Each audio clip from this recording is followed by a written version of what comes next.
안녕하세요 여러분. 오늘은 성경의 무호성과 관련된 매우 중요한 주제를 다루려고 합니다. 우리가 성경을 읽다 보면은 기독교의 중요한 교리들, 죄와 구원, 또 부활, 천국과 지옥, 이런 중요한 교리를 명확하게 설명하는 구절과 단순히 역사적인 사건이나 상황을 설명하는 구절들이 있습니다. 그런데 이 두 가지가 모두 과연 동일한 가치와 중요성을 지니고 있는 것인가? 이런 궁금증을 가져보신 적이 있을 겁니다.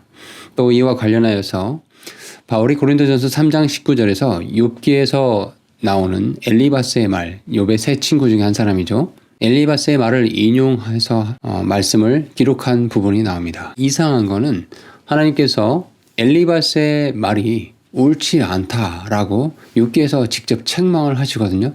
그런데 그럼에도 불구하고 바울은 수많은 구절 중에 욥기에 나오는 엘리바스의 말을 인용해서 고린도전서 3장 19절에서 말씀을 기록을 해주고 있습니다.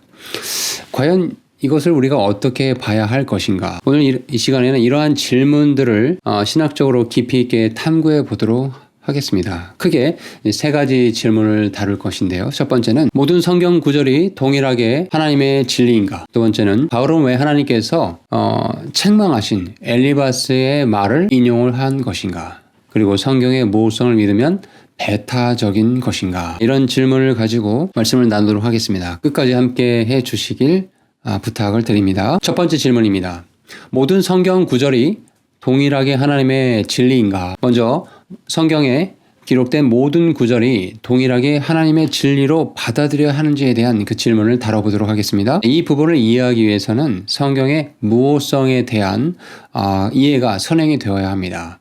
제가 지난번 영상에서 성경의 무호성에 대해서 말씀을 드렸는데 그 영상에 관련된 건 하단에 링크로 남겨두도록 하겠습니다. 다시 한번 성경의 무호성에 대해서 말씀을 드려보면 이런 겁니다. 우리가 가지고 있는 건 번역본이죠. 그런데 최초에 하나님께서 자필 원본을 주셨단 말이에요. 원본 상태에서 전적으로 참되고 오류가 없으며 하나님께서 의도하신 모든 것을 정확하게 성경이 전달하고 있다는 의미예요. 다시 말해서 성경의 무호성은 성경이 전적으로 영감을 받았으며 하나님의 영감에 의해서 주어진 것이고 모든 구절이 하나님의 진리로서 절대적인 권위를 가지고 있음을 의미합니다. 우리가 잘 알고 있는 디모데후서 3장 16절 말씀에 모든 성경 기록은 하나님의 영감으로 주어진 것으로 교리와 책망과 바로잡음과 의로 교육하기에 유익하다라는 말씀이 나오죠. 바로 이 부분이 이러한 성경의 무호성에 대한 기초를 제공하고 있는 말씀이거든요. 자, 이 구절에서 모든 성경 기록이라는 표현에 주목해 보시기 바랍니다.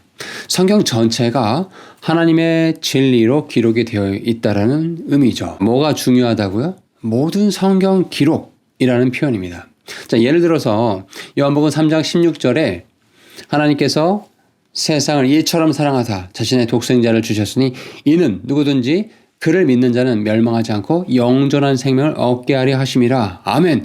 우리가 이 말씀을 참 많이 암송하고 구원의 메시지를 전할 때 잘 활용하는 구절이에요.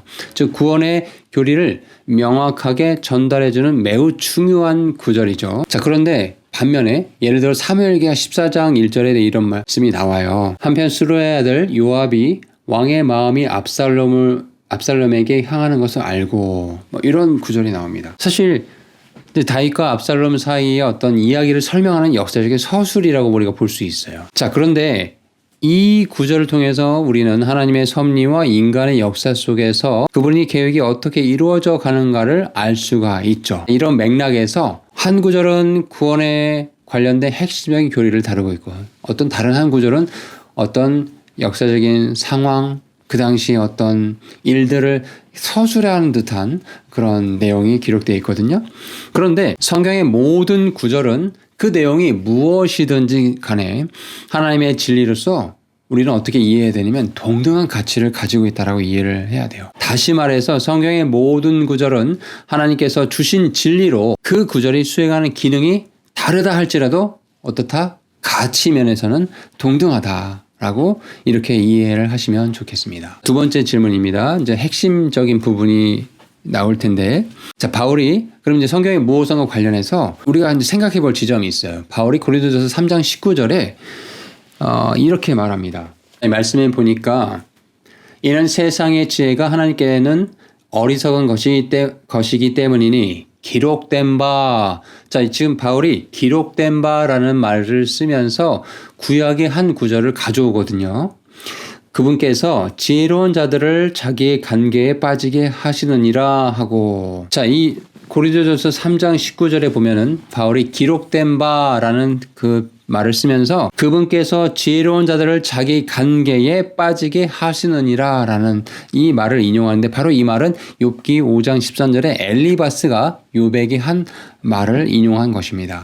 자, 그런데 이 엘리바스가 욥에게 한 말에 대해서 욥기 42장 7절에 가보면 하나님께서 엘리바스를 이렇게 책망하십니다. 주께서 욥에게 이런 말씀들을 하신 뒤에 주께서 대만 사람 엘리바스에게 이르되 내 진노가 너와 내 두 친구를 향해 타올라나니 이는 너희가 내 종 욥과 같이 나에 대하여 옳은 것을 말하지 아니하였기 때문이라. 자, 지금 엘리바스가 욥에 대해서 여러 가지 말들을 했는데 하나님 보시기에는 그것이 옳지 않는 말을 한 것이다 라고 책망을 하시거든요. 자, 그럼 여기서 우리가 의문이 생깁니다.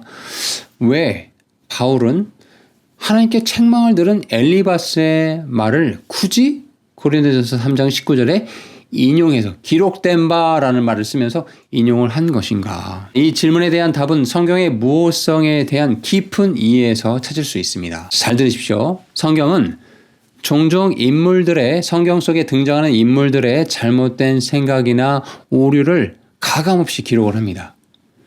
그리고 이러한 기록은 단순히 그들의 말을 전달하는 것 이상으로 그 오류를 드러내고 교정하기 위해서 하나님의 의도된 계시의 과정의 일부라는 거예요. 다시 말해요. 성경을 통해서 성경에 등장하는 인물의 잘못된 언행을 하나님께서 바로 잡아 주신다는 거예요. 그것을 통해서 성경에 있는 모든 사람에게 또 다른 새로운 진리를 가르쳐주고 계속 전달해주고 있다는 거죠. 예를 들어서 욥기에서 이제 세 친구가 나오죠. 엘리바스, 빌닷, 소발이 나옵니다. 자, 욥의 고난을 보고 그들이 계속해서 비판을 해요. 그래서 욥의 고난을 보고 그가 죄를 지었기 때문에 네가 지금 고난을 받는 거다라고 이야기를 합니다. 예를 들어서 엘리바스는 욥기 4장 7절에서 누가 죄 없이 멸망하였느냐. 그러니까 죄가 있으니까 멸망한 거다라고 얘기하면서 그 고난이 항상 죄의 결과라고 주장해요. 다시 말해서 욥이 너 고난 받는 거 너 죄의 결과다라고 이렇게 찌르거든요. 그런데 이것은 하나님의 뜻을 지금 잘못 해석한 거죠. 욥기 42장 7절에서 하나님께서는 엘리바스와 그의 친구들을 책망하시죠. 그리고 그들의 말이 옳지 않음을 지적해 주시고 교정을 해 주십니다. 마태복음 26장 69절에서 75절에서도 예수님께서 십자가에 달리시기 전에 베드로가 뭐라고 합니까? 3번 부인하지 않겠다라고 맹세를 합니다. 그러나 그 베드로는 어떻게 해요? 예수님을 이제 3번을 부인하게 되죠. 예수님께서는 부활하시고 나서 베드로와 만나 주세요. 그리고 3번의 질문을 통해서 베드로가 예수님에 대한 사랑을 다시 한번 고백하게 하심으로써 베드로를 회복시켜 주세요. 요한복음 21장에 나오죠. 즉 베드로의 잘못된 언행들, 오류가 있어 보이는 그런 신앙에 오류가 있어 보이는 그런 행동들을 가감없이 기록해 주시고 다시 그것을 회복시켜 주고 교정해 주시는 모습을 성경에서 기록해 주고 있다는 겁니다. 마지막으로 소위 믿음의 조상이라 부르는 아브라함의 이야기도 생각해 봅시다. 아브라함이 창세기 12장 13절에 가보면 자기 자신의 생명을 이제 보호하려는 인간적인 두려움 때문에 이 이집트로 내려가서 자기 아내 사례를 아내라고 말하지 않고 누이라고 이렇게 속이죠. 그래서 그 일로 인해서 이제 파라오가 사라를 이렇게 데려가긴 했지만 하나님께서 이제 재앙을 내리시죠. 그래서 파라오가 그 집에 경고를 주시게 됩니다. 결국 아브라함의 거짓말이 드러나죠. 즉 인간의 성경 속에 등장하는 인간의 오류와 실수 이런 것들을 가감없이 성경은 기록하고 있다는 거예요. 그 일들을 성경에서 기록하신 이유는 인간의 오류와 죄를 가감없이 기록한 것을 통해서 그것이 하나님께서 그들을 교정하고 그 오류를 통해서 더 큰 진리를 독자로 하여금 성경에 있는 모든 사람들로 하여금 가르쳐 주시기 위해서 택하신 방법이라는 것이죠. 자, 이러한 맥락에서 바울이 엘리바스의 말을 인용한 부분을 우리가 생각을 해봅시다. 엘리바스의 발언은 욥기 전체에서 그의 잘못된 신학적 관점과 오만함을 드러내기 위한 도구로서 사용이 되었어요. 이는 우리가 성경을 읽을 때 각 인물의 발언이 반드시 하나님의 뜻을 명확하게 반영하는 것은 아니고 때때로 그들이 틀린 것을 기록함으로써 더 큰 진리를 드러내려는 가르치려는 그런 목적이 있음을 이해하는 것이 중요합니다. 바울은 엘리바스의 말을 인용함으로써 뭘 드러내고자 했냐? 인간의 지혜가 얼마나 쉽게 자기 자신의 함정에 빠질 수 있게 하는지를 강조하려고 했던 거예요. 단순히 엘리바스의 말을 진리로 간주한 것이 때문이 아니라 그 말이 특정한 맥락 속에서 바울의 논증을 뒷받침하는 데 적합했기 때문에 그 성경 기록을 인용을 한 것입니다. 바울은 세상의 지혜가 하나님의 시각에서 얼마나 어리석은지를 강조하면서 엘리바스의 말을 사용해서 이를 더욱더 명확하게 하고자 했던 것입니다. 마지막 질문입니다. 자, 이렇게 성경의 무호성에 대해서 이야기를 하면 이런 말들을 하시는 분들이 있습니다. 성경의 무호성을 믿는 것은 너무 문자주의나 배타성이 빠지는 것이 아닙니까? 라고 비판하는 사람들이 있어요.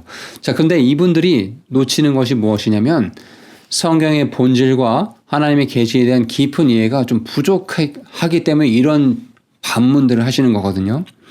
자, 이러한 비판은 성경을 단순히 문자 그대로 받아들인 것만으로 신앙이 협소해지고 또 신학적이나 다른 어떤 관점에서 대화를 막는다라는 오해에서 비롯된 것입니다. 그러나 성경의 무호성을 믿는다라는 것은 그 이상의 의미를 가져요. 이 믿음은 오히려 신앙의 깊이와 넓이를 확장하는 그런 중요한 요소라는 겁니다. 자, 먼저 성경의 무호성을 문자주의나 배타성으로 연결짓는 주장에 대해서 살펴봅시다.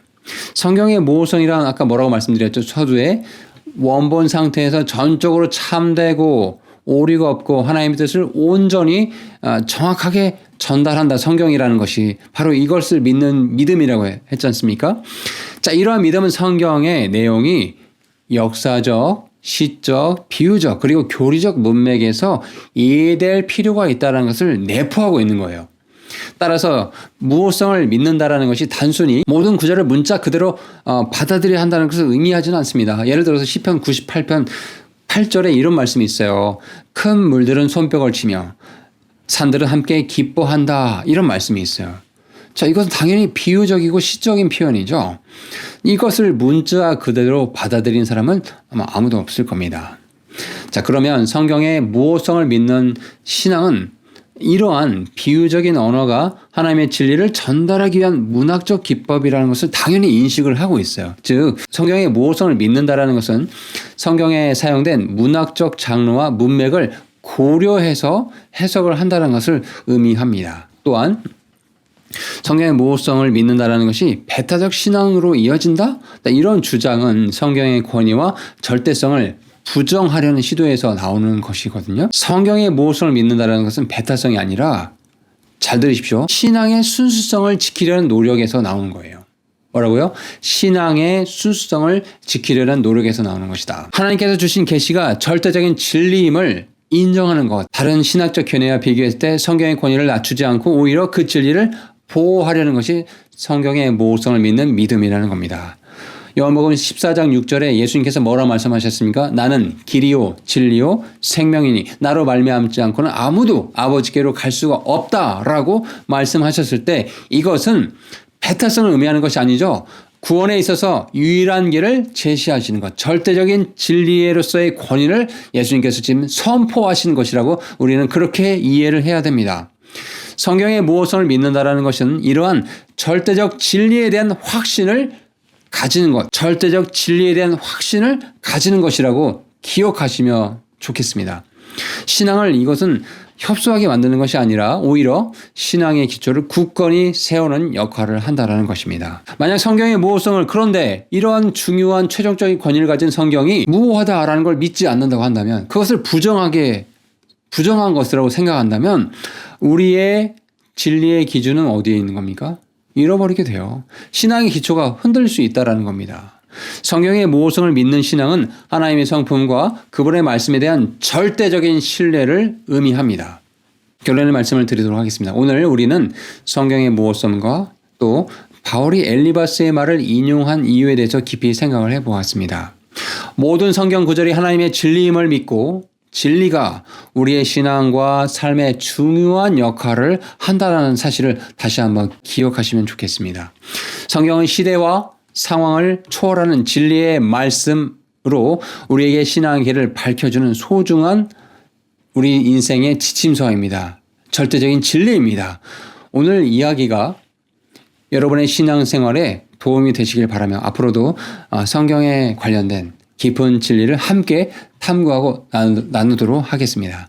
한 주간 동안 평안하게 잘 지내시기 바랍니다. 샬롬.